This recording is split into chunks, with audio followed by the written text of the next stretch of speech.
ഇനി ഒരു കട്ട മോഹൻലാൽ ഫാനാണ്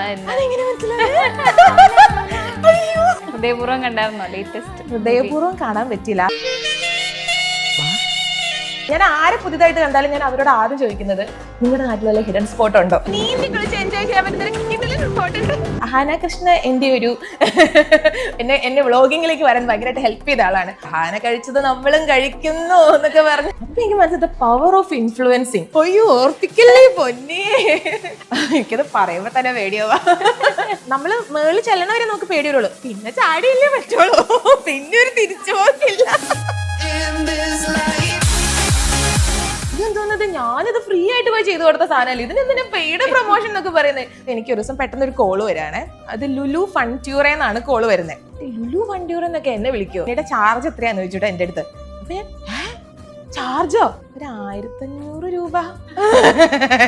ഇഷ്ടം പോലെ തവണ വഴിതെറ്റി പോയിട്ടുണ്ട്. മാപ്പിട്ട് പോയിട്ട് ഏതൊക്കെയോ കൊടുങ്കാടിന്റെ നടുവിലാണ് നമ്മൾ ചെന്നെത്തി. വഴിയുണ്ട്. എന്റെ കല്യാണം വരെയുള്ള പ്രായം എന്ന് പറഞ്ഞിട്ടുണ്ടെങ്കിൽ 20 വയസ്സെന്ന് പറഞ്ഞിട്ടുണ്ടെങ്കിൽ ജയിൽ ജീവിതമായിരുന്നു. എന്റെ പപ്പ ഒരു ടെററായിരുന്നു. വായിൽ വന്നത് കോതയ്ക്ക് പാട്ടുന്നുള്ള അവസ്ഥയാണ് എന്റെ അവസ്ഥ. ഞാൻ 2 ലക്ഷം ഫോളോവേഴ്സിന് എനിക്ക് ദൈവസാക്ഷിച്ച് ഞാൻ ഉണ്ടാക്കിയത് ഒരിക്കലും ഇങ്ങനെ എന്റെ ബോഡി കാണിച്ചോ ഒന്നുമല്ല. ഞങ്ങളുടെ ലവ് മാരേജ് ആയിരുന്നു.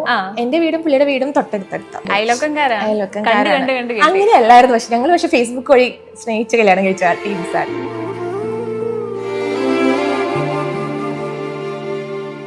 കേരളത്തിൽ ഇത്രയധികം ഹിഡൻ സ്പോട്ട്സ് ഉണ്ടെന്ന് നമുക്ക് കാണിച്ചു തന്ന ഒരു സോഷ്യൽ മീഡിയ ഇൻഫ്ലുവൻസർ ആണ് ഇന്ന് എൻ്റെ കൂടെ. വെൽക്കം ദിനി എൽദോ.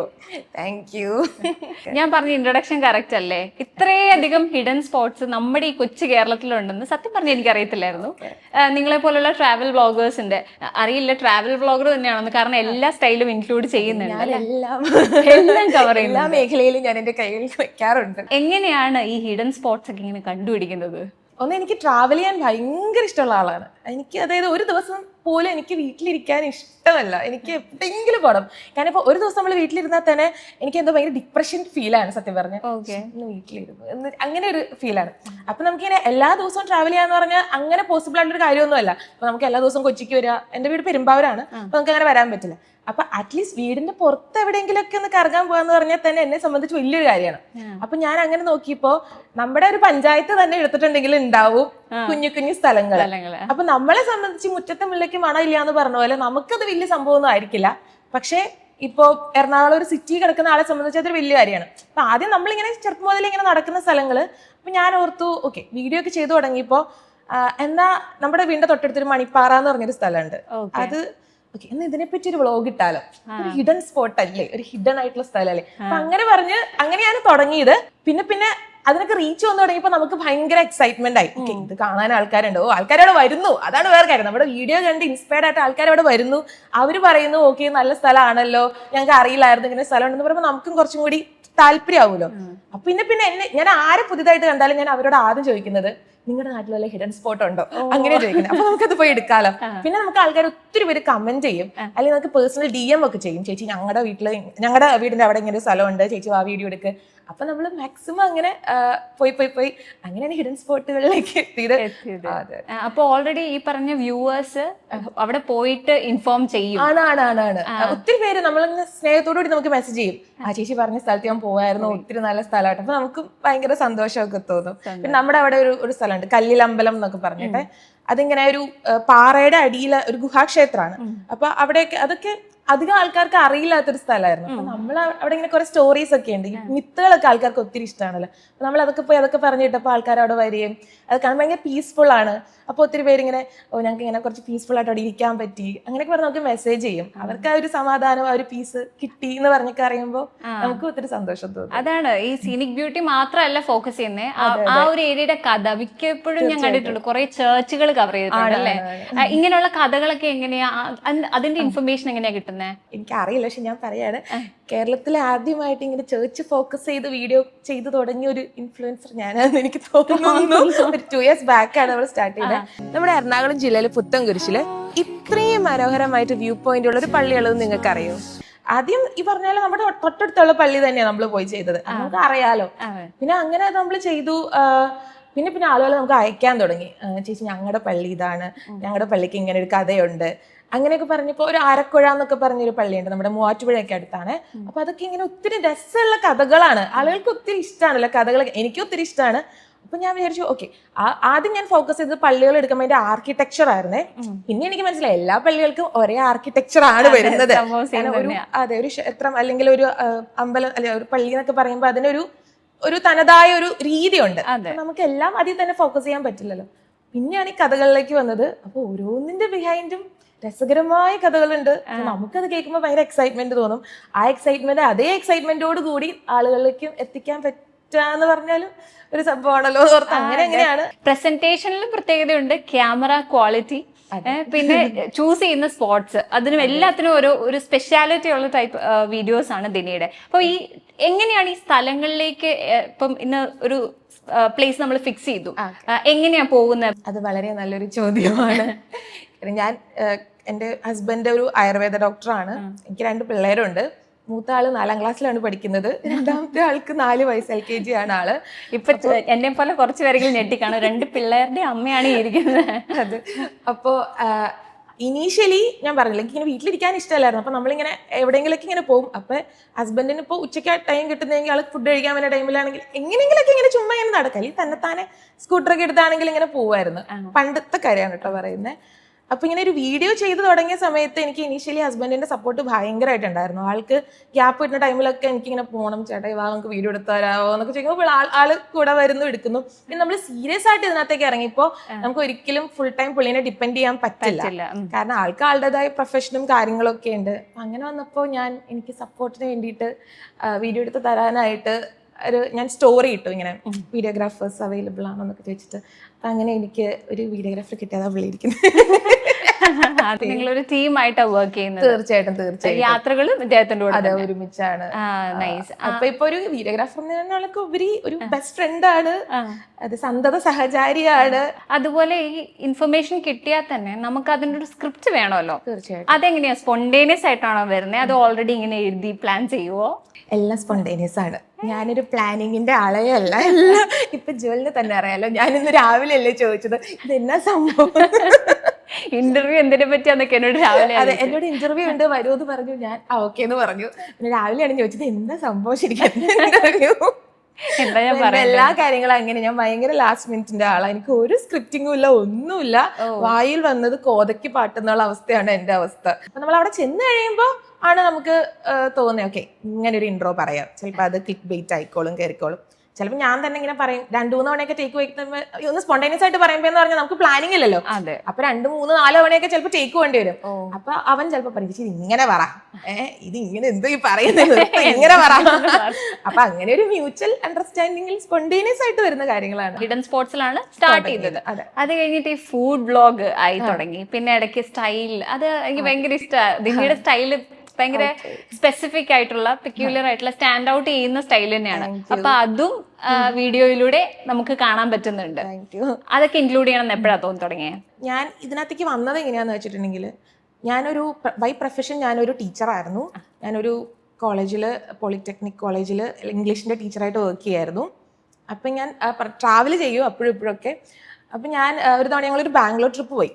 അപ്പം അന്നിങ്ങനെ കുറേ ചുമ്മാ കലബില വീഡിയോസ് ഒക്കെ ഇങ്ങനെ നമ്മൾ എടുത്തു വെച്ചിട്ടുണ്ടായിരുന്നു. അപ്പൊ ആ സമയത്ത് എനിക്ക് 2018 മൂവി ഇറങ്ങിയ ടൈമിൽ ആ ഒരു പാട്ട് ഭയങ്കര ട്രെൻഡിങ് ആയിരുന്നു, മറ്റേ തേൻ തുള്ളി തുള്ളി അങ്ങനെ ഒരു പാട്ടില്ലേ.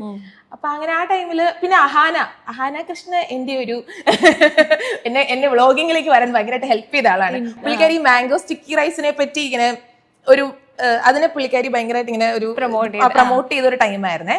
അപ്പൊ അങ്ങനെ ഞാൻ ബാംഗ്ലൂർ, എന്റെ അനിയൻ അവിടെയാ. അപ്പൊ ഞാൻ ബാംഗ്ലൂർ ചെന്നപ്പോൾ അവിടെ ഒരു സ്ഥലത്ത് തായ് ബേസിൽ എന്ന് പറഞ്ഞിട്ട് റെസ്റ്റോറന്റ് ഉണ്ട്, കഫേ ഉണ്ട്. അവിടെ ഈ മാംഗോ സ്റ്റിക്കി റൈസ് കിട്ടും എന്ന് അറിഞ്ഞു. അപ്പൊ ഈ അഹാന ഇങ്ങനെ പറഞ്ഞു വെച്ചേക്കുള്ളൂ. അപ്പൊ എനിക്ക് ഭയങ്കര കൗതുകം, ഇതെന്ത് സാധനം, അത് ഭയങ്കരമായിട്ട് പുള്ളിക്കാരുടെ എനിക്ക് ഭയങ്കര ഇഷ്ടമാണ് ഈ ഫുഡ് കാണാനായിട്ട്. ഇങ്ങനെ കഴിക്കണൊക്കെ ഭയങ്കര ടെംപ്റ്റിംഗ് അല്ലേ, നമുക്ക് ഭയങ്കര ടെംപ്റ്റേഷൻ വരുമല്ലോ അത് കാണുമ്പോൾ. അപ്പൊ ഞാൻ അങ്ങനെ ആ സ്ഥലത്ത് പോയിട്ട് ഇത് കഴിക്കാൻ നോക്കി, ഇത് ട്രൈ ചെയ്യാന്ന് കരുതി പോയി. അപ്പൊ ആ ടൈമിൽ ഞാൻ വിചാരിച്ചു എന്തായാലും പോവല്ലേ, ഒരു സ്റ്റോറി എങ്കിലും ഇടാം. ഓക്കെ, അഹാന കഴിച്ചത് നമ്മളും കഴിക്കുന്നു എന്നൊക്കെ പറഞ്ഞ സ്റ്റോറി ഇടാം. അതെ. പിന്നെ ഭയങ്കര വിലയായിരുന്നു ആ സ്ഥലത്ത് അതിന്. ഓക്കെ, അപ്പൊ എന്തായാലും കാശ് മുടക്കി മേടിച്ച് കഴിച്ചതല്ലേ 2 സ്റ്റോറി ഒക്കെ കൊടുത്തേക്കാന്ന് ഓർത്തോണ്ട് നമ്മൾ അതിന്റെ വീഡിയോ ഇങ്ങനെ എന്റെ അനിയനെ കൊണ്ട് ഇടിച്ചു. എന്റെ അനിയനെ ഇങ്ങനെ ഫോൺ പിടിക്കണേ പോലും വിളിക്കല്ലോ, പുള്ളി ഇങ്ങനെയൊക്കെ പിടിച്ചിരിക്കണല്ലോ വീഡിയോ ഒക്കെ ഭയങ്കര കോൺഫിഡൻസ് ചേച്ചി ഞാൻ എടുത്തരെന്നൊക്കെ പറയും. പക്ഷെ നല്ല ടിൽറ്റൊക്കെ ചെയ്തായിരിക്കും വീഡിയോ എടുക്കുന്നത്. എന്നാലും പുള്ളി എന്നാടൊക്കെ കാണിച്ചൊക്കെ വീഡിയോ ഒക്കെ എടുത്തു തന്നു. ഞാൻ വിചാരിച്ചു ഓക്കെ അതങ്ങ് ഏതായാലും സ്റ്റോറി ഇടാൻ എടുത്തെങ്കിലും വിചാരിച്ചു എന്നാ റീലാക്കിയേക്കാം കരുതി. റീച്ച് ഒന്നും ഇല്ല, നമ്മളത് നോക്കിയില്ല. എന്നാലും 100 പേരെങ്കിൽ 100 പേര് കാണട്ടെ എന്നോർത്തോണ്ട് നമ്മളങ്ങ് പോസ്റ്റ് ചെയ്തു. പക്ഷെ ആ വീഡിയോക്ക് ഭയങ്കര അത് എങ്ങാണ്ട് 2 മില്യൺ അങ്ങാണ്ട് പോയി. അഹാന കമന്റ് ചെയ്തു. ഓക്കെ, ആ ഹാനയുടെ കമന്റിന് തന്നെ വന്നു എന്തോ 10-20,000 ലൈക്ക് ഒക്കെ. അപ്പൊ എനിക്ക് മനസ്സിലായി പവർ ഓഫ് ഇൻഫ്ലുവൻസിങ്. അത് അഹാന പറഞ്ഞ ആ സാധനത്തിനെ പറ്റി ഞാനൊരു സാധനം കൊടുത്തുള്ളൂ, അപ്പൊ അതൊരു പവർ ഓഫ് ഇൻഫ്ലുവൻസിങ് അല്ലേ. അപ്പൊ എനിക്ക് മനസ്സിലായി കൊള്ളാലോ. പിന്നെ 4 ആള് വീഡിയോ കാണുന്നിട്ട് നമുക്കൊരു കുറച്ചുപേരൊക്കെ വന്നിട്ട് ഡിനിയുടെ വീഡിയോ കണ്ടായിരുന്നൊക്കെ നമുക്കൊരു സന്തോഷം തോന്നില്ല. പിന്നെ ഞാൻ എന്ത് ചെയ്യുന്ന വെച്ചിട്ടുണ്ടെങ്കിൽ ഞാൻ ഒന്നും നോക്കിയില്ല. ആ സമയത്ത് എവിടെയൊക്കെ അന്നിങ്ങനെ പോയായിരുന്നു. അപ്പൊ ഈ ഞാൻ പറഞ്ഞില്ല 2018 ബാക്ക്ഗ്രൗണ്ട് മ്യൂസിക്, ആ മ്യൂസിക് ആ സമയത്ത് ട്രെൻഡിങ് ആയിരുന്നു. അപ്പൊ ഞാൻ ആ മ്യൂസിക് വെച്ചിട്ട് തന്നെ ചുമ്മാ കലവില എന്തൊക്കെയോ രാമേശ്വരം കഫേ എന്നൊക്കെ പറഞ്ഞൊക്കെ ഉണ്ടായിരുന്നു. അതൊക്കെ എടുത്ത് നമ്മൾ ഇങ്ങനെ കൊടുത്തു. അതൊന്നും നോക്കിയില്ല. എവറിത്തിങ് ഈസ് ക്രിഞ്ച് അൺടിൽ നമ്മളൊന്ന് റെക്കഗ്നൈസ് ആവുന്ന വരെ എന്ന് പറയില്ലേ, അത് തന്നെയായിരുന്നു എന്റെ അവസ്ഥ. ഞാൻ എല്ലാ ദിവസവും ചുമ്മാ എന്തെങ്കിലുമൊക്കെ പണ്ടത്തെ ക്ലിപ്സ് ഒക്കെ ഉണ്ടെങ്കിൽ അതൊക്കെ വെച്ചിട്ട് കൂട്ടി ചുമ്മാ എല്ലാ ദിവസവും എന്തെങ്കിലുമൊക്കെ ഇങ്ങനെ കണ്ടന്റ് ഇടാൻ തുടങ്ങി. അങ്ങനെ അത്യാവശ്യം തരക്കേടില്ലാണ്ട് ഇങ്ങനെ റീച്ച് വന്നു തുടങ്ങിയപ്പോൾ എനിക്ക് മനസ്സിലായി ഒരു സാധനത്തിൽ തന്നെ നമുക്ക് ഒരിക്കലും സ്റ്റിക്ക് ഓൺ ചെയ്യാൻ പറ്റും. കാരണം എപ്പോഴും നമ്മളിപ്പോ ട്രാവൽ ചെയ്യും എന്ന് പറഞ്ഞാൽ പോലും നമുക്ക് അങ്ങനെ കണ്ടിന്യൂസ് ഒരെണ്ണത്തിൽ തന്നെ ഫോക്കസ് നമുക്ക് കണ്ടന്റ് ക്ഷാമം വരും.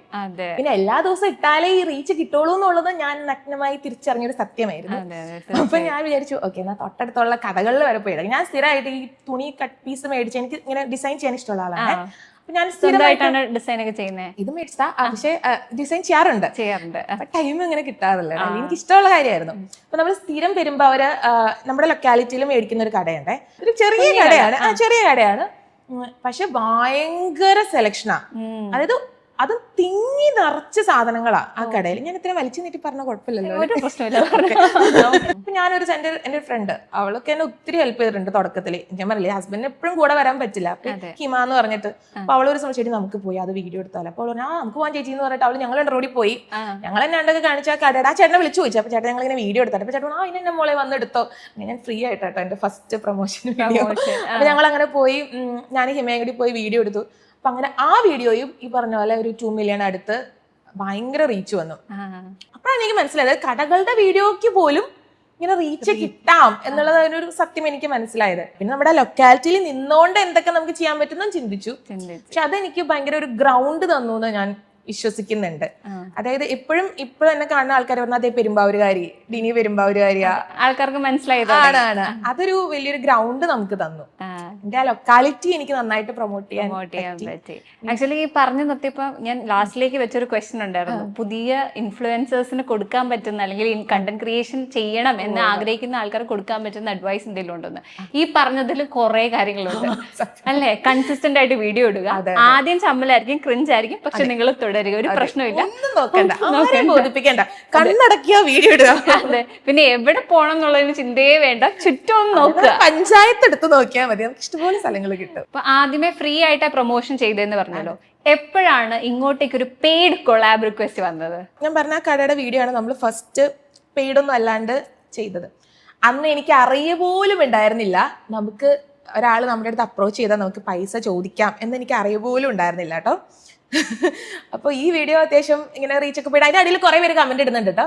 ഇത് പെയ്ഡ് പ്രൊമോഷനാ, അപ്പുറത്തെ കടക്കാരൊക്കെ എനിക്കറിയില്ല ബേബി അപ്പൊ ഇങ്ങനെ ഇത് പെയ്ഡ് പ്രൊമോഷൻ അല്ലേ എന്നൊക്കെ പറഞ്ഞിട്ട്. അപ്പൊ ഞാൻ ഓർക്കുന്നുണ്ട് ഇതെന്തോന്നത്, ഞാനിത് ഫ്രീ ആയിട്ട് പോയി ചെയ്തു കൊടുത്ത സാധനമല്ലേ, ഇതിനെന്തിനാ പെയ്ഡ് പ്രൊമോഷൻ എന്നൊക്കെ പറയുന്നത്, പെയ്ഡൊക്കെ ആയിട്ട് വല്ലവരൊക്കെ ചെയ്യോ അങ്ങനെയൊക്കെ ആയിട്ടാ എന്റെ മനസ്സിലെ ചിന്ത. എന്ന് വെച്ചാൽ നമ്മളെ സംബന്ധിച്ച് ഇത് പറഞ്ഞു തരാനോ എന്താണ് ഇത് എനിക്ക് ആരും ഉണ്ടായിട്ടില്ല. ഞാൻ തന്നെ ഓൺ പ്രോസസ് ഞാൻ മനസ്സിലാക്കിയെടുത്ത കാര്യങ്ങളാണ് ഇത് മൊത്തം. ആരും നമുക്ക് ഇങ്ങനെ പറഞ്ഞൊന്നും തന്നിട്ടില്ല കേട്ടോ. കാരണം എന്റെ ഫാമിലി ബാക്ക്ഗ്രൗണ്ട് പോലും ഇതുമായിട്ടൊന്നും വീഡിയോ എടുക്കില്ല, അങ്ങനെ ഒരു ബന്ധമുള്ള ആൾക്കാർ പോലും അല്ല. അപ്പൊ ഞാൻ അങ്ങനെ ഇരിക്കുന്ന സമയത്ത് എനിക്ക് ഒരു ദിവസം പെട്ടെന്ന് ഒരു കോള് വരാണേ. അപ്പൊ കോള് വന്നു, അത് ലുലു ഫൺ ട്യൂറേ എന്നാണ് കോള് വരുന്നത്. അപ്പൊ എന്നോട് വിളിച്ചിട്ട് പറഞ്ഞു ഓക്കെ ഡിനി, ഞങ്ങൾ ഡിനിയുടെ വീഡിയോസ് കാണാറുണ്ട്, ഞാൻ ലുലു ഫൺ ട്യൂറേ എന്നാണ് വിളിക്കുന്നത്. അപ്പൊ ഞാൻ വിചാരിക്കണേ ലുലു വണ്ടിയൂർ എന്നൊക്കെ എന്നെ വിളിക്കുമോ, ഇത് എന്ത് തട്ടിപ്പാണോ അങ്ങനെയൊക്കെ വിചാരിച്ചേ. അപ്പൊ ഞാൻ അപ്പൊ പുള്ളി പറഞ്ഞു അല്ല ഇങ്ങനെ നമുക്കൊരു പ്രൊമോഷണൽ വീഡിയോ ചെയ്യാനായിട്ടാണ്. അപ്പൊ ഡിനിയുടെ ചാർജ് എത്രയാന്ന് ചോദിച്ചിട്ട് എന്റെ അടുത്ത്. അപ്പൊ ഞാൻ ചാർജോ അപ്പൊ ഞാൻ ഓർത്ത്. അപ്പൊ ഞാൻ പറഞ്ഞു പെട്ടെന്ന് ഞാൻ കോളേജിൽ ഇരിക്കുന്ന ടൈമിലാണ്, അപ്പൊ റിസൈൻ ചെയ്തിട്ടില്ല കേട്ടോ ടൈമില്. അപ്പൊ ഞാൻ പറഞ്ഞു ഒരു 1500 രൂപ. ചേട്ടാ ഒരു 1500 കണക്കിന് വാങ്ങുന്ന 1500 രൂപ. ഞാൻ പറഞ്ഞു ചേട്ടാ ഒരു 1500. ഞാൻ കാൽക്കുലേറ്റ് ചെയ്യണമെന്ന് വെച്ചിട്ടുണ്ടെങ്കിൽ എനിക്ക് അവിടെ വരെ വണ്ടി ഓടിച്ചു പോകാൻ. പുള്ളി ചോദിച്ചതല്ലേ, അപ്പൊ ഞാൻ ഇവിടുന്ന് അവിടെ വരെ വണ്ടി ഓടിച്ചു പോകാനുള്ള താറിന്റെ മൈലേജ് ഒക്കെ വെച്ചുള്ള ഒരു ചാർജ് ചുമ്മാ കാൽക്കുലേറ്റ് തട്ടി. അപ്പൊ പുള്ളി ചിരിച്ചു. എന്നിട്ട് എന്നോട് പറഞ്ഞു, ഇനി ഒരു കാര്യം ചെയ്യാം, വീഡിയോ നമുക്ക് എടുക്കാം, ഞങ്ങള് 5000 രൂപ ഒരു വൗച്ചർ തരാമെന്ന് പറഞ്ഞു എന്റെ അടുത്ത്. അപ്പൊ ഞാൻ ലോട്ടറി അടിച്ചു. എന്റെ പിള്ളേർക്കൊക്കെ ഭയങ്കര സന്തോഷം, കാരണം ഇനി വണ്ടിയുടെ പോയി കാശാലുമില്ലല്ലോ, ഫ്രീ ആയിട്ട് വൗച്ചറിൽ കളിക്കാലോ, അങ്ങനെയൊക്കെ. അത് കഴിഞ്ഞ് പിന്നെ ഞാൻ ഇതിനെപ്പറ്റി ആലോചിക്കാൻ തുടങ്ങി. പിന്നെ നമുക്ക് 2-3 പേരൊക്കെ ചോദിച്ചപ്പോ എനിക്ക് മനസ്സിലായി, അപ്പൊ ഈ 5000 എന്നുള്ളൊരു സംഭവം ഉണ്ടല്ലോ. അപ്പൊ എന്റെ മനസ്സിലായി, ഓക്കെ ഇതിന് നമുക്ക് 5000 രൂപ കിട്ടും. പിന്നെ ആരും വിചാരിച്ചാലും ഞാൻ പറയും 5000 രൂപയാണ് ചാർജ്. ഇനി ഞാൻ എനിക്ക് ഡെയിലി ഒരു 10 വീഡിയോ വെച്ചിട്ട് ആൾക്കാർ ചോദിക്കുന്നേ ഒന്നെടുക്കാവോ, കാരണം 5000 എന്ന് പറഞ്ഞാൽ ഭയങ്കര കുറവ് ചാർജ് അല്ലേ. എനിക്കതിനെ പറ്റി അപ്പൊ ഞാൻ വീണോ എനിക്ക് എന്ത് ഡിമാൻഡാണ് കണ്ടോ. നമ്മുടെ ശരിക്കും പറഞ്ഞാൽ ഭയങ്കര കാശ് അത് കുറവായതുകൊണ്ട് നമ്മൾ ഒത്തിരി പേര് ഇങ്ങനെ വിളിക്കാറ്. പിന്നെ ഇങ്ങനെ ഇത് ഒത്തിരി ആയി കഴിഞ്ഞപ്പോ എനിക്ക് മനസ്സിലായി നമുക്കിത് കൺട്രോൾ ചെയ്യാനായിട്ട് എന്താ ചെയ്യാ, പൈസ കൂട്ടാം. അങ്ങനെ ഞാൻ പൈസ കൂട്ടി. പിന്നെയാണ് കുറെ പേരോടൊക്കെ ഇങ്ങനെ ഇൻഫ്ലുവൻസേഴ്സിന്റെ അടുത്ത് നമ്മളിങ്ങനെ മീറ്റപ്പിനൊക്കെ പോയപ്പോ ഇങ്ങനെ സംസാരിച്ചപ്പോ എനിക്ക് മനസ്സിലായത്, ഓക്കെ ഇതൊന്നും അല്ല ഇതിന്റെ charge, you can earn more എന്നുള്ള സംഭവം. ആ സമയത്ത് ജോലി ചെയ്തോണ്ടിരിക്കുന്നത് എപ്പോഴാ ജോലി വിട്ടത്? 5000 കിട്ടി തുടങ്ങിയല്ലോ. അപ്പൊ ഞാനൊരു സെൽഫ് ഫിനാൻസിങ് കോളേജിലാണ് പഠിപ്പിച്ചുകൊണ്ടിരുന്നത്. അപ്പൊ നമുക്കറിയാം ഓഫ് കോഴ്സ് അവിടുത്തെ ഒരു സാലറി ഒക്കെ പരിമിതികളുള്ള ഇതാണല്ലോ. അപ്പോൾ ഞാൻ ഓർത്തു, പിന്നെ അതൊരു 9 to 5 ജോബാണ്, നമ്മൾ രാവിലെ പോയി വൈകുന്നേരം വന്നെ. എനിക്ക് അവിടെ കിട്ടുന്ന സാലറി ഓക്കെ ഇതിനകത്തുനിന്ന് കിട്ടും എന്നുള്ളൊരു ഉറപ്പ് വന്നപ്പോൾ ഞാൻ വിചാരിച്ചു, ഞാൻ ഹസ്ബൻഡിനോട് ചോദിച്ചു, ചേട്ടായി ഞാൻ എന്നാ അത് കളഞ്ഞിട്ട് ഇതാക്കോട്ടെ. അപ്പോൾ പറഞ്ഞു ഓക്കെ, സ്ഥിരം ഡയലോഗ് ആന്തെങ്കിലും. ഇപ്പൊ ആളുകള് മനസ്സിലാക്കി തുടങ്ങി എന്ന് പറഞ്ഞല്ലോ, അപ്പൊ അങ്ങനെ മനസ്സിലാക്കിയിട്ട് നമുക്ക് ഒട്ടും മറക്കാൻ പറ്റാത്ത എന്തെങ്കിലും ഒരു അനുഭവം ഏതെങ്കിലും ഒരു വ്യൂവറിന്റെ അടുത്തൊന്നും ഉണ്ടായിട്ടുണ്ടോ? ഞാനൊരു തവണ കണ്ണൂര് പോയേ. കണ്ണൂര് നമ്മുടെ കേരള ടൂറിസത്തിന്റെ റെസ്പോൺസിബിൾ ടൂറിസം മിഷൻ എന്ന് പറഞ്ഞിട്ടൊരു പരിപാടിയുണ്ട്, ഒരു പ്രോജക്റ്റ് ഉണ്ട്. അപ്പൊ അതിന്റെ ഭാഗമായിട്ട് നമ്മൾ കണ്ണൂര് കാസർഗോഡിന്റെ ഈ തെയ്യത്തിന്റെ ടൈമിൽ കവർ ചെയ്യാനായിട്ട് പോയതാണ്. അപ്പൊ അവിടെ ചെന്നപ്പോ കണ്ണൂരല്ലേ, അപ്പൊ അവിടെ നമ്മൾ ആരും അറിയുന്ന ഒരു ചിന്ത പോലും നമുക്കില്ലല്ലോ. പക്ഷെ ഞങ്ങളിങ്ങനെ ഒരു സ്ഥലത്ത് ബ്രേക്ക്ഫാസ്റ്റ് കഴിക്കാനായിട്ട് കയറിയപ്പോ നമ്മളിങ്ങനെ കഴിച്ചു കഴിഞ്ഞ് പോണ ടൈമിൽ ഒരു ഫാമിലി വന്നിട്ട്, ഒരു ചേച്ചി വന്നിട്ട് എന്നോട് പറഞ്ഞു, ഓക്കെ ഡിന്നിയല്ലേ, ഇങ്ങനെ കൊച്ചിയല്ലേ, ഞങ്ങളിങ്ങനെ വീഡിയോസ് കാണാറുണ്ട് എന്ന് പറഞ്ഞു. അപ്പൊ ഞാൻ ഞെട്ടിപ്പോയി, കാരണം എനിക്ക് ഭയങ്കര ഷോക്കിംഗ് ആയിരുന്നു അത്. ആ ഒരു സൈഡ് കേരളത്തിന്റെ വടക്കേറ്റം വരെ അറിയാവുന്ന ആൾക്കാരുണ്ടല്ലോ എന്ന് പറഞ്ഞപ്പോ എനിക്ക് ഒത്തിരി സന്തോഷം തോന്നി. കേരളത്തിലാണ് കൂടുതലും ഹിഡൻ സ്പോട്ട്സും നല്ല നമുക്ക് ഇൻട്രസ്റ്റിംഗ് ആയിട്ടുള്ള മിത്സ് ഒക്കെ നമുക്ക് പറഞ്ഞു തരുന്നത്. അതുപോലെ തമിഴ്നാടും കവർ ചെയ്തിട്ടുണ്ട്. അതല്ലാതെ ഏതൊക്കെ ഏരിയ? കർണാടക നമ്മൾ ചെയ്തിട്ടുണ്ട്. അത് സത്യം പറഞ്ഞാൽ നമുക്ക് നമ്മുടെ മിനിസ്ട്രി ഓഫ് ടൂറിസം, സെൻട്രൽ ഗവൺമെന്റിന്റെ ഒരു മൈസൂർ പ്രൊമോഷൻ ഒരു സംഭവം ഉണ്ടായിരുന്നു കഴിഞ്ഞ വർഷം ഈ സമയത്തായിരുന്നു, സെപ്റ്റംബറിൽ. അതിന്റെ ഭാഗമായിട്ട് കേരളത്തിൽ നിന്ന് 2 ഇൻഫ്ലുവൻസർ ഉണ്ടായിരുന്നുള്ളൂ, ഒരു ഫീമെയിലും ഒരു മെയിലും. അതിനകത്ത് മെയിലും നമ്മുടെ ട്രിപ്പ് തെമ്പി എന്ന് പറഞ്ഞിട്ട് ഡ്രോൺ വീഡിയോസ് ഒക്കെ ചെയ്യുന്ന ചേട്ടനായിരുന്നു. പിന്നെ ഫീമെയിൽ ആയിട്ട് എന്നെ വിളിച്ചായിരുന്നേ. അപ്പൊ അതെനിക്ക് ഭയങ്കര റെക്കഗ്നീഷൻ ആയിരുന്നു. എന്ന് വെച്ചാൽ എന്താ പറയുക, അന്ന് എനിക്ക് ഇത്രയും ഫോളോവേഴ്സ് 90K ഫോളോവേഴ്സ് ഒക്കെ ഉണ്ടായിരുന്നുള്ളൂ. അവിടെ വെച്ചിട്ടാണ് എനിക്ക് 100K തികഞ്ഞത്. ഈവൻ നമ്മുടെ വീട്ടുകാർക്കാണെങ്കിലും നമ്മൾ ഈ വീഡിയോസ് ഒക്കെ ഇങ്ങനെ ചെയ്യുന്നുണ്ട്. അപ്പൊ ഇതുകൊണ്ട് പൈസ കിട്ടാന്നുള്ളത് മാത്രമല്ലല്ലോ, എന്താ നമുക്ക് അതിന്റെ അപ്പുറത്തേക്ക് കിട്ടാന്ന് റെക്കഗ്നീഷൻ വലിയൊരു കാര്യമല്ലേ. അപ്പൊ നമുക്കൊരു ഗവൺമെന്റിന്റെ സൈഡിൽ നിന്ന് ഒരു റെക്കഗ്നീഷൻ കിട്ടുക, അതും സെൻട്രൽ ഗവൺമെന്റിന്റെ സൈഡിൽ നിന്ന് കിട്ടാന്ന് പറഞ്ഞപ്പോ അവരുടെ വീട്ടുകാരുടെ മുമ്പിലൊക്കെ കണ്ടോ. ഞാനൊരു സ്റ്റേറ്റ്മെന്റ് പറയും, ട്രൂ ഓർ ഫോൾസ് പോലെ, അതിനെ ബേസ് ചെയ്ത് നമുക്ക് സംസാരിക്കാം. ഫസ്റ്റ് ക്വസ്റ്റ്യൻ ഇതാണ്, ഒരുപാട് സ്ഥലങ്ങളിൽ യാത്ര ചെയ്തിട്ടുള്ള ആളല്ലേ, പ്രത്യേകിച്ച് ഹിഡൻ സ്പോട്ട്സ്. അപ്പൊ ഈ ഹിഡൻ സ്പോട്ട്സിൽ പോകുന്ന സമയത്ത് ഇത് തപ്പി അന്വേഷിച്ച് പോകുമ്പോൾ വഴിതെറ്റി പോയിട്ടുണ്ടോ എപ്പോഴെങ്കിലും? ഇഷ്ടം പോലെ തവണ വഴിതെറ്റി പോയിട്ടുണ്ട്. നമ്മൾ മിക്കവാറും ഗൂഗിൾ മാപ്പ് ഇട്ടൊക്കെ ആയിരിക്കുമല്ലോ പോകുന്നത്. അപ്പൊ ഏതെങ്കിലും ഒരു കാടിന്റെ ഒക്കെ അപ്പുറം, ഇപ്പൊ ഈ റീസെന്റ് വന്നു നമുക്ക് ഒരു ഇരുമ്പ് പാലം എന്ന് പറഞ്ഞ സ്ഥലത്ത് കുറെ ഇങ്ങനെ ഇതുപോലെ ഹിഡൻ സ്പോട്ട് ഉണ്ട്. ഇതുപോലെ അടിമാലി എത്തുന്നതിന് മുന്നേ ഞാനത് മൂന്നാർ പോകുന്ന ആൾക്കാർക്ക് കണക്ട് ചെയ്ത് പോകാൻ പറ്റുമല്ലോ, അങ്ങനെ കരുതി നമ്മൾ പോയതാണ്. പക്ഷെ നമ്മൾ മാപ്പ് ഇട്ട് പോയിട്ട് ഏതൊക്കെയോ കൊടുങ്കാടിന്റെ നടുവിലാണ് നമ്മൾ ചെന്നെത്തി. വഴിയുണ്ട്, പക്ഷെ ഈ വഴി ചെന്നത് എനിക്ക് തോന്നുന്നു റിസർവ് ഫോറസ്റ്റ് എന്ന് തോന്നുന്നു. റിസർവ് ഫോറസ്റ്റിലൊക്കെ നമ്മൾ ചെന്നാൽ നമുക്ക് വീഡിയോ എടുത്ത പണി കിട്ടും, നമ്മൾ ചെയ്യരുത്. അപ്പൊ അത് കയറിയാൽ പോലും അത് അതിക്രമിച്ച് കയറിയതിന് തുല്യമാണ്. പിന്നെ കയറി കഴിഞ്ഞിട്ട് ഇത് പുറത്ത് കിടക്കണ്ടേ. ആക്ച്വലി എന്താന്ന് വെച്ചിട്ടുണ്ടെങ്കിൽ നമ്മള് ഗൂഗിൾ മാപ്പ് കൊണ്ടുവന്ന് എത്തിച്ചതിന്റെ ഒരു പുഴയുണ്ട്, അതിന്റെ അപ്പുറയാണ് ഹിഡൻ സ്പോട്ട്. പുള്ളി പറയുന്നത് ഇവിടം വരെ ഉള്ളൂ, ഇനി നിങ്ങൾ വേണി പുഴ കടന്ന് പൊക്കോളാം.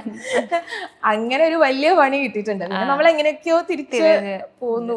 ഈ പറഞ്ഞ പോലെ നിയമം സമ്മതിക്കാത്ത സ്ഥലങ്ങളിൽ പോയിട്ട് അങ്ങനെ എന്തെങ്കിലും രീതിയിൽ അബദ്ധം പറ്റിയിട്ടുണ്ടോ? കിട്ടിയിട്ടുണ്ട്.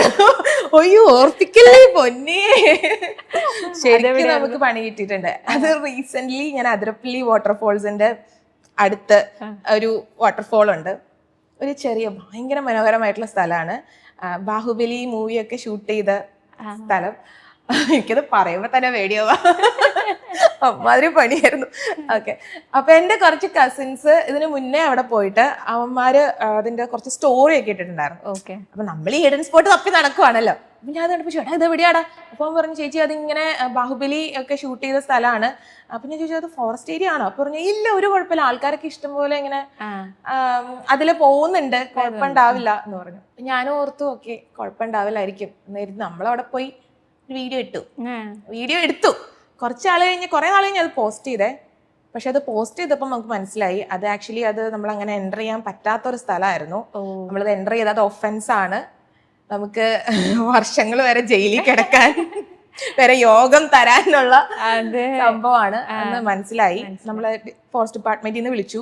അവർ പറഞ്ഞു ഇനി അത് ശരിയല്ല എന്ന് പറഞ്ഞിട്ട്. പക്ഷെ അവര് ഭയങ്കര മാന്യമായിട്ട് ഒത്തിരി നമ്മളെ ഇത് ചെയ്താട്ടോ. കാരണം അവർക്ക് മനസ്സിലായി നമ്മൾ അറിയാണ്ട് ചെയ്തതാന്നുള്ളത്. നമ്മൾ മനഃപൂർവ്വം ഹേർട്ട് ചെയ്യാൻ വേണ്ടിയിട്ടോ ഒന്നും അല്ല എന്നുള്ളത് മനസ്സിലായി. അപ്പൊ അവർ പറഞ്ഞിട്ട് ഇനി അത് റിമൂവ് ചെയ്യണം. ആ സെക്കൻഡിൽ തന്നെ റിമൂവ് ചെയ്തു. ആ ഫോൺ കോളിൽ തന്നെ എന്റെ കൈ വറക്കി വരുന്നു. ഞാൻ അപ്പൊ തന്നെ റിമൂവ് ചെയ്തു. അല്ലെങ്കിൽ അഴി 1, 2, 3 ഞാൻ അവിടെ വന്നിരുന്ന് ഇന്റർവ്യൂ എടുക്കായിരുന്നു. ഫുഡ് വ്ലോഗ് ഒക്കെ ചെയ്യാറുണ്ടല്ലോ. അപ്പൊ ഈ കൊള്ളില്ലാത്ത ഫുഡ് കഷ്ടപ്പെട്ട് ഇഷ്ടപ്പെട്ട് നല്ലതാ എന്ന് പറയേണ്ടി വന്നിട്ടുണ്ടോ? അത് പക്ഷെ വേറൊരു കാര്യമുണ്ട്. ഫുഡ് എടുക്കുമ്പോന്ന് പറഞ്ഞിട്ടുണ്ടെങ്കിൽ എന്റെ ടേസ്റ്റ് ആയിരിക്കില്ല വേറൊരാളുടെ ടേസ്റ്റ്. അതൊരു വലിയൊരു പ്രശ്നമാണ്. അപ്പൊ ചില സ്ഥലത്ത് ഇപ്പൊ ഞാൻ പോയിട്ട് വ്ലോഗ് എടുത്തു. അപ്പൊ നമ്മൾ വ്ലോഗ് എടുത്തു, നമുക്ക് നല്ലതാന്നുള്ള രീതിയിൽ നമുക്ക് ഇഷ്ടപ്പെട്ടു, നമ്മൾ ഇട്ടു. പക്ഷെ അത് കുറെ പേർക്ക് അത് ഇഷ്ടപ്പെട്ടില്ലെങ്കിൽ അതിന്റെ കമന്റ്സ് ഫുൾ നല്ല ചീത്തയായിരിക്കും. നല്ല ചീത്തയായിരിക്കും. എനിക്ക് എക്സ്പീരിയൻസ് ഉണ്ട്. അത് മേ ബി ചിലപ്പോ നമ്മൾ പോയ ദിവസത്തെ ഷെഫിന്റെ ഇത് ഓക്കെ ആയിരിക്കാം. ചിലപ്പോ അത് എനിക്കറിയില്ല, ദിവസത്തിന്റെ ആകാം, അല്ലെങ്കിൽ ഇപ്പൊ നമ്മുടെ ടേസ്റ്റിന്റെ പ്രശ്നമായിരിക്കാം. ഞാൻ അതുകൊണ്ട് ഫുഡ് ഭയങ്കര നോക്കിയാ ചെയ്യാറുള്ളൂ. ഇപ്പൊ റീസെന്റ് ആയിട്ട് നമ്മളൊരു റെസ്റ്റോറന്റിൽ നിന്ന് വിളിച്ചായിരുന്നു. അപ്പൊ ഞങ്ങൾ അവിടെ ചെന്നു. ഞങ്ങൾ കഴിച്ചപ്പോൾ ഞങ്ങൾക്ക് ഒട്ടും അക്സെപ്റ്റ് ചെയ്യാൻ പറ്റില്ല. അതെനിക്ക് ഉറപ്പാണ്. അത് ഞാൻ വീഡിയോ ഇട്ടിട്ടുണ്ടെങ്കിൽ എനിക്ക് പൊങ്കാലി ആയിരിക്കും, എനിക്ക് 100% ഉറപ്പാണ്. നമുക്ക് പൈസക്ക് വേണ്ടിയിട്ട് നമുക്ക് അങ്ങനെ എന്തും ചെയ്യാന്നുള്ളൊരു ഇത് ഇല്ല.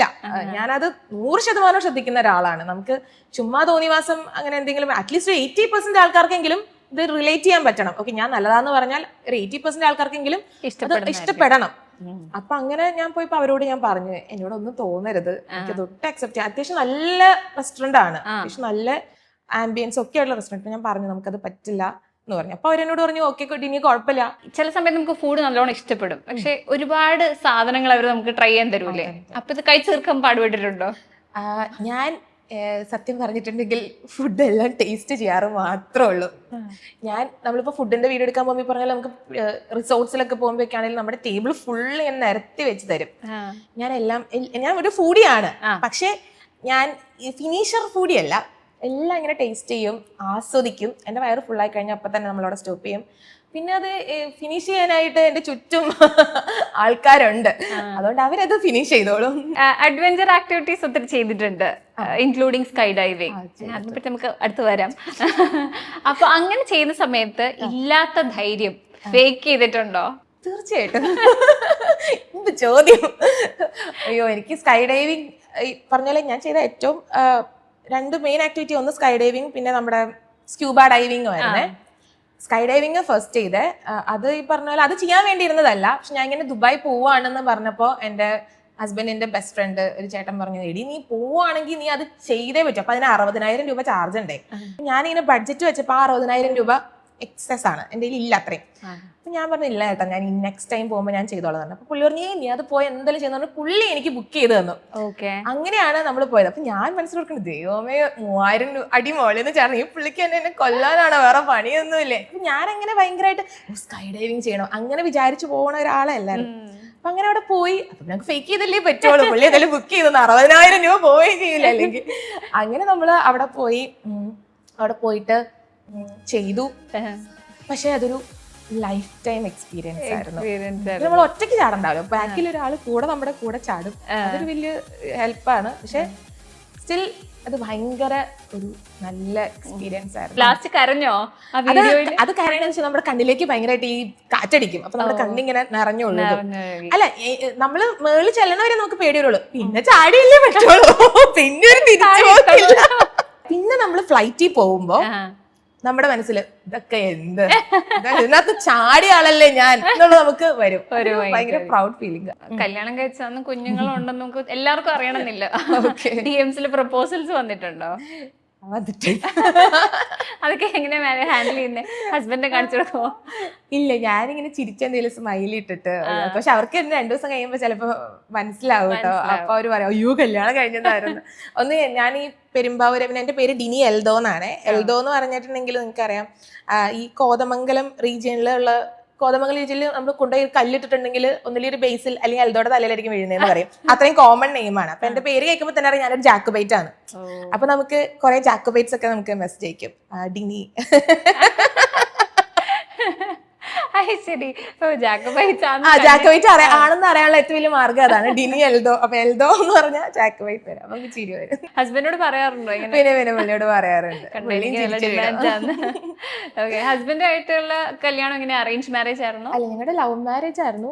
എന്റെ വീടും പുള്ളിയുടെ വീടും തൊട്ടടുത്തടുത്ത. ശരി. അയൽവക്കംകാരാണ്. അങ്ങനെയല്ലായിരുന്നു.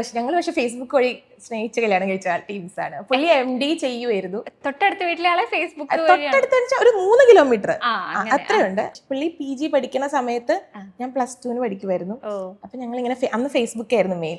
ഫേസ്ബുക്ക് വഴി ചാറ്റ് ചെയ്ത് അങ്ങനെ ഞങ്ങൾ ഇഷ്ടത്തിലായി. ഒരു 3 years ഞങ്ങൾ അത്യാവശ്യം പ്രേമിക്കാൻ അന്നത്തെ പ്രേമം എന്നൊക്കെ പറഞ്ഞാൽ ഇന്നത്തെ ഇങ്ങനെ വാട്സാപ്പ് അങ്ങനെയൊന്നുമില്ല, ചുമ്മാ കോൾസ് അങ്ങനെയൊക്കെ. അതെ, ടെക്സ്റ്റ് ഉണ്ടായിരുന്നു. പുള്ളിക്ക് കല്യാണപ്രായമായി. അപ്പൊ എനിക്ക് 21 വയസ്സുള്ളൂ കേട്ടോ. അല്ല, എനിക്ക് 20 വയസ്സുള്ളൂ. അപ്പൊ പുള്ളി ഞാൻ നമ്മൾ 8 years ഡിഫറൻസ് ഉണ്ട്. അപ്പൊ പുള്ളി കെട്ടിയാലാണ് പുള്ളിയുടെ അനിയനെ കല്യാണം കഴിക്കാൻ പറ്റുള്ളൂ. അനിയനാണെങ്കിൽ എൽദോസ് ചേട്ടൻ കല്യാണം കഴിക്കാൻ റെഡി ആയിട്ട് നിൽക്കുമായിരുന്നു. അപ്പൊ ചേട്ടൻ കെട്ടിയിട്ടാണ് അനിയനെ കെട്ടാനായിട്ട്. അപ്പൊ ചേട്ടൻ വീട്ടിൽ പറഞ്ഞപ്പോ അവിടെ വീട്ടിൽ നിന്ന് എന്റെ വീട്ടിൽ വന്ന് ചോദിച്ചു. അപ്പൊ ഞാൻ ഡിഗ്രി അന്ന് 3rd year പഠിക്കണുള്ളൂ.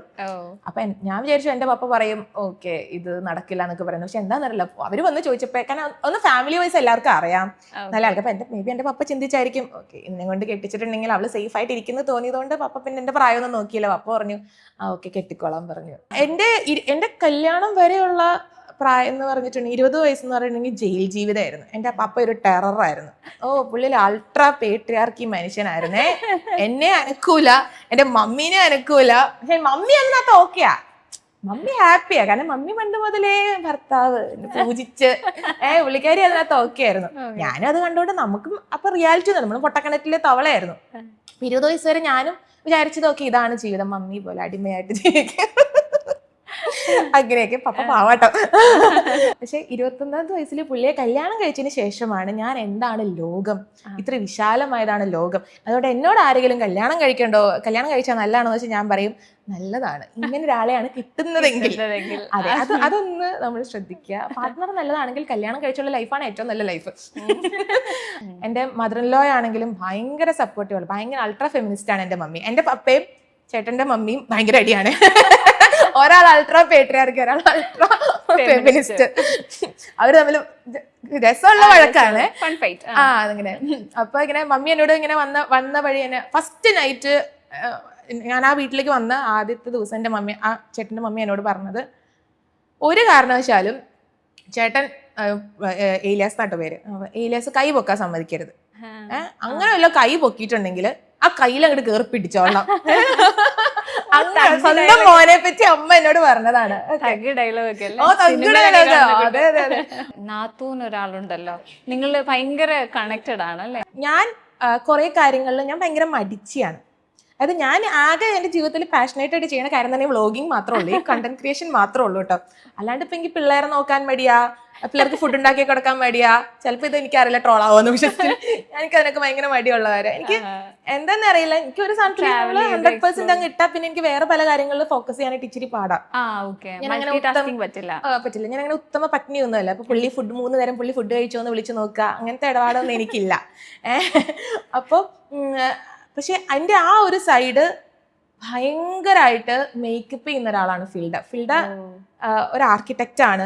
പക്ഷെ അവൾക്ക് ഇതൊക്കെ ഭയങ്കര ഇഷ്ടമാണ്. അവൾക്ക് ഇങ്ങനെ എല്ലാ കാര്യങ്ങളും ഇങ്ങനെ ഈസ്തെറ്റിക്കലി ഇത് ചെയ്യാനും അതുപോലെ കുക്ക് ചെയ്യാനും അങ്ങനത്തെ ഒക്കെ എല്ലാ സൈഡും അവൾക്ക് ഒരുപോലെ മാനേജ് ചെയ്യാൻ പറ്റുന്ന ഒരു വ്യക്തിയാണ് ഫിൽഡ. ഇപ്പൊ നാളെ ഒരു ഇനാഗ്രേഷൻ ഉണ്ടെന്ന് പറഞ്ഞാൽ ചേച്ചി ആ ഡ്രസ്സ് ഇടണം അങ്ങനെയൊക്കെ പറഞ്ഞാൽ അവൾ എനിക്ക് എല്ലാം ഇങ്ങനെ എന്നെ ഇങ്ങനെ പറഞ്ഞു തരുന്നു, എടുത്തു തരുന്നു. പിന്നെ അവൾക്ക് ഒത്തിരി ഇഷ്ട വീഡിയോസ് ഒക്കെ ചെയ്യാനൊക്കെ ആയിട്ട്. അപ്പൊ ഇങ്ങനെ ഓരോ പുതിയ കണ്ടന്റ് ഒക്കെ കാണുമ്പോൾ എന്നോട് പറയും നമുക്കിത് ചെയ്യാം. അങ്ങനെയാണ് ഇവള് എടുത്തു വെക്കണ വീഡിയോസ് ഒക്കെ കാണുമ്പോൾ പുള്ളി, അവള് ജിംനാസ്റ്റി ഒന്നുമല്ല, പക്ഷെ അവൾക്ക് ഭയങ്കര കൂളർ എടുത്തു വെക്കാൻ പറ്റും. അപ്പൊ ഞാൻ പറയും ദൈവമേ നാത്തൂനെ സൂക്ഷിച്ചു നിന്നില്ലെങ്കിൽ പഴയ തൂക്കിയെടുത്ത് വള്ളെ കളയോ. പിന്നെ വേറൊരു കാര്യം ഞാൻ ദിനിയുടെ വീഡിയോയിൽ ശ്രദ്ധിച്ചത്, ദിനി ഒരു കട്ട മോഹൻലാൽ ഫാൻ ആണ് എന്ന്. അതെങ്ങനെ മനസ്സിലായി?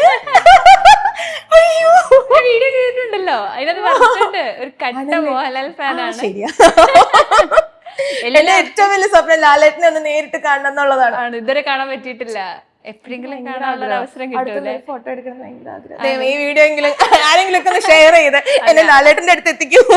അതെന്താന്ന് വെച്ചാല് എന്റെ പപ്പ, ഞാൻ പറഞ്ഞില്ല പുള്ളി ഭയങ്കര പേട്രിയാർക്കി ടൈപ്പ് ആയിരുന്നു. അപ്പൊ പക്ഷെ ഇപ്പൊ പല്ല് കൊഴിഞ്ഞ സിംഹാട്ടാ, ഇപ്പൊ പിള്ളേരെയൊക്കെ ചുമ്മാ പുറത്ത് ഇപ്പൊ ടൈപ്പായിട്ടോ, പണ്ടത്തെ കാര്യം.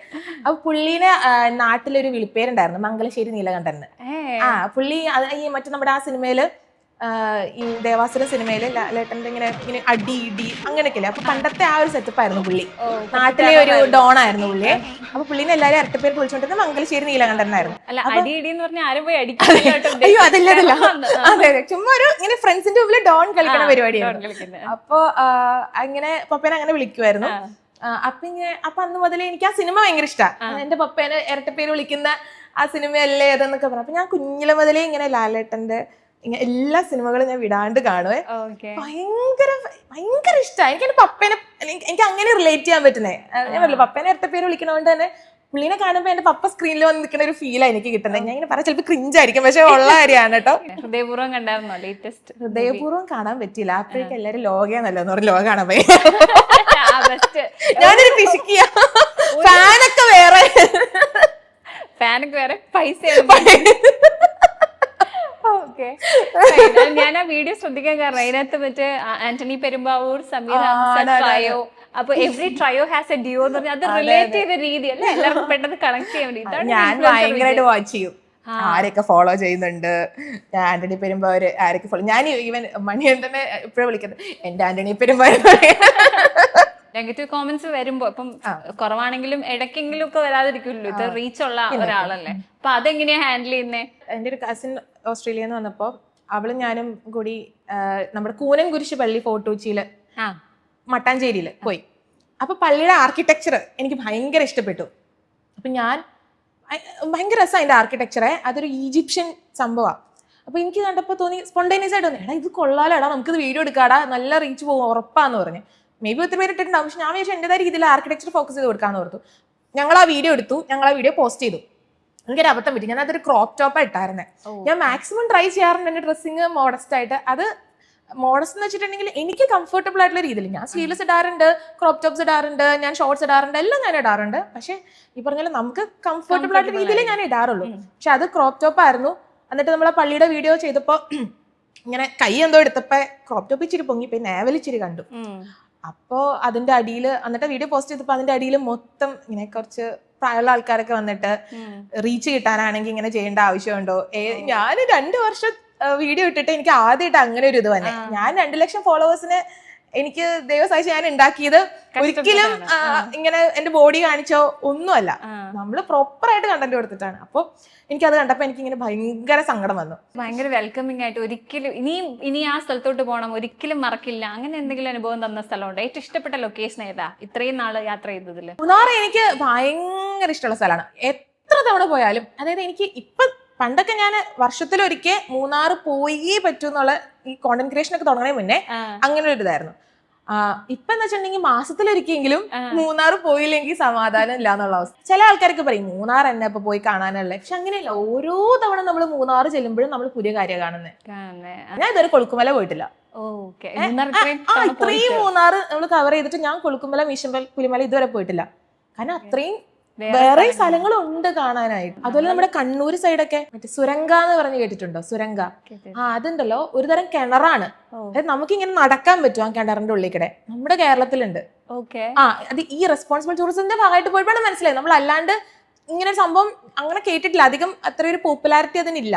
അടുത്തൊരു ലെവലെന്ന് ചിന്തിക്കുമ്പോ എന്താണ്, ഇപ്പൊ യൂഷ്വലി സോഷ്യൽ മീഡിയ ഇൻഫ്ലുവൻസേഴ്സ് ഒരുപാട് പേര് സ്വന്തം ബ്രാൻഡ് ഒക്കെ ക്രിയേറ്റ് ചെയ്യുന്നുണ്ട്. അങ്ങനെ എന്തെങ്കിലും ഒരു ഐഡിയ ഉണ്ടോ? എനിക്ക് ആഗ്രഹമുണ്ട്. എന്താണെങ്കിലും നമുക്ക് നമ്മുടെ ഒരു പേര് ഒന്നുകൂടി ഒന്ന് നിലനിർത്തി ഊട്ടി ഉറപ്പിക്കണമെങ്കിൽ നമുക്കൊരു ബ്രാൻഡ് എന്തെങ്കിലും സ്റ്റാർട്ട് ചെയ്യണമെന്ന് ആഗ്രഹമുണ്ട്, ഉടനെ ഉണ്ടാവും എന്ന് ഞാൻ വിശ്വസിക്കുന്നു. Looking forward. അതെ, ഞാൻ ഏതായാലും ടെക്സ്റ്റൈലിലേക്ക് ഉണ്ടാവുമെന്ന് എനിക്ക് അറിയില്ല. കാരണം ഇപ്പൊ നമ്മൾ വീഡിയോസ് എടുക്കാൻ പോകുന്നിട്ട് നമുക്കറിയാം അത്രയും ഒരു കോമ്പറ്റീഷൻ ഉള്ള ഫീൽഡാണ്. എത്ര കോമ്പറ്റീഷൻ ഉണ്ടെങ്കിലും ഓക്കെ, നമ്മൾ നമ്മുടെ യൂണിക് ആയിട്ടുള്ള ഐറ്റംസ് ആണ് കൊടുക്കുന്നതെങ്കിൽ നമുക്ക് അവിടെ പിടിച്ച് കയറാൻ പറ്റും. സ്റ്റിൽ എനിക്ക് എന്തെങ്കിലും യുണീക്ക് ആയിട്ടുള്ള ഇത് ചെയ്യണം എന്നാണ് ആഗ്രഹം. അപ്പൊ ഞാൻ അതിനെ പറ്റിയുള്ളൊരു പഠനത്തിലാണ്. അങ്ങനെ പറഞ്ഞു ഒഴിവാക്കാം. അങ്ങനെയാണ് എല്ലാവരും പറയുന്നത്. എനിവേ പഠിച്ചു കഴിഞ്ഞാൽ എല്ലാം നല്ല സെറ്റായിട്ട് ചെയ്യട്ടെ. ഇനിയും ഹിഡൻ സ്പോട്സുകൾ അല്ലെ, ഹിഡൻ എന്തായാലും വീടിന്റെ അടുത്ത് വല്ലതും ഉണ്ടോ? പറഞ്ഞു ആ ചോദ്യം സത്യം പറഞ്ഞ എന്റെ വീടിന്റെ അടുത്ത് ഞാൻ അന്വേഷിച്ചിട്ട് പോയിട്ടില്ല.